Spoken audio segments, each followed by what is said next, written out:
Hi, it's Sunena, and I'm here today to bring you a couple of ideas for how to deal with this pandemic doldrum. Um, it's hard to be home. It's hard to be isolated from your friends, from your family. It's hard to have a change in your daily routine. So, a couple of suggestions. The first one is you might see I've got a crown on and I put a little makeup on today. Not a lot, but some. Put some jewelry on, put some color on. And I did this because I participated in a program several years ago called Look Good, Feel Better. It was part of my cancer journey. And when I first heard of the program, I thought, well, that sounds kind of superficial. um, but I'm a firm believer in don't knock it till you try it, or avoiding contempt prior to investigation. So I gave it a shot. And true enough, I found that when I put a little effort into looking what I call dressed up, I did feel better. I carried myself differently. I spoke differently. I interacted differently. And that's been true. I've noticed that from time to time in my life, there are times where I have just gone to work with hair in a bun and a suit, no makeup, no nails, nothing. And there are times where I've dressed to the nines for something, seemingly trivial. And the difference is in how I perceive myself, and how I carry myself, and how I speak and project myself out there. Because when I'm dressed up, I'm believing people are watching. And when I am dressed up, I often feel like a princess, and that's one of the reasons I like to dress up. So there are several different feelings that can bring up in you, and the feelings it might bring up in you are potentially different. Um, but that's an idea, a suggestion. If you are feeling blue, if you're feeling down, if you're a little depressed, if you're feeling isolated, maybe put on a little bit of makeup or put on some color or wear a crown or do whatever lifts you up. But don't hesitate to step outside of the comfort of those pajamas for, half a day or so and just lift yourself up. The second suggestion is to meditatively socialize. That might seem like a new concept to you.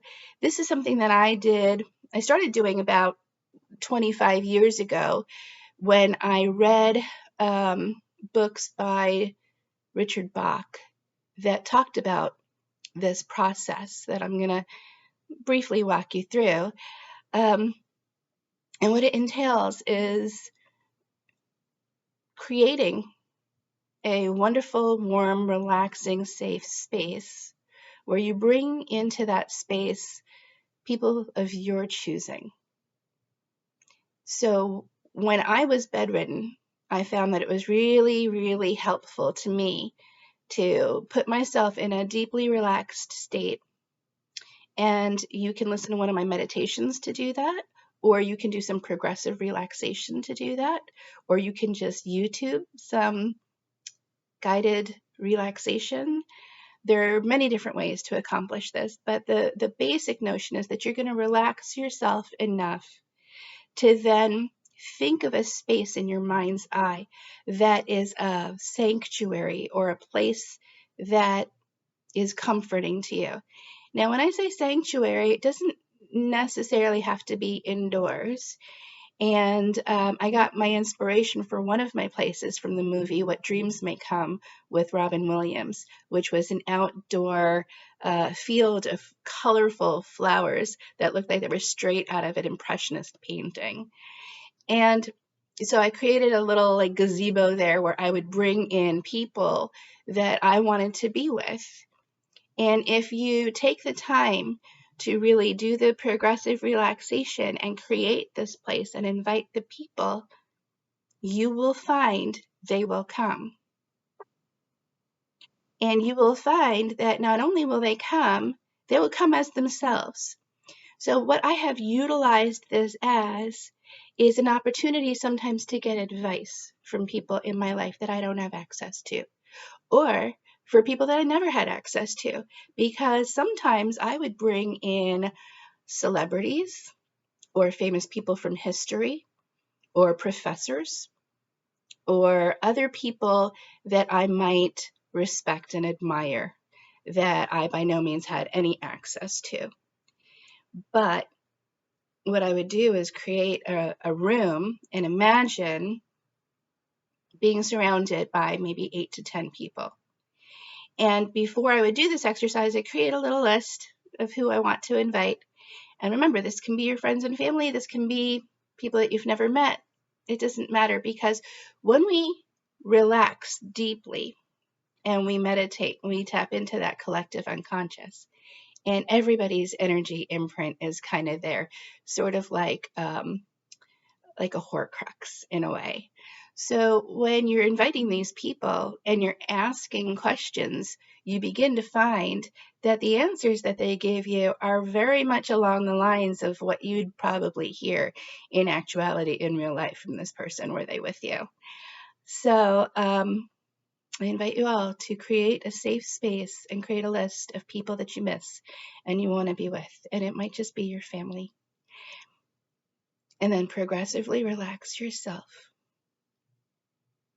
And once you're relaxed, visualize that space and visualize yourself entering the space. Visualize yourself inviting all of the people that you'd like to have with you. When I do this exercise, I call it the board of directors, because that's really what I do is I invite my board of directors, and that changes from moment to moment in my life as to who I'd like to have with me based on what I'm going through and what I need. So create your board of directors and bring them into the room with you and begin to have discussions with them. And the more you do it, the more that you'll realize that they're actually there with you. It's taking place in your mind's eye. You're not going anywhere, but you are. So leave me some comments. Let me know how that worked for you. Let me know who you included in your board of directors. And have fun with this. Have fun. That's basically the message. Dress up, put some makeup on, have some fun, and creatively socialize in meditation. This is Sunaina. Thank you for joining me. See you next time.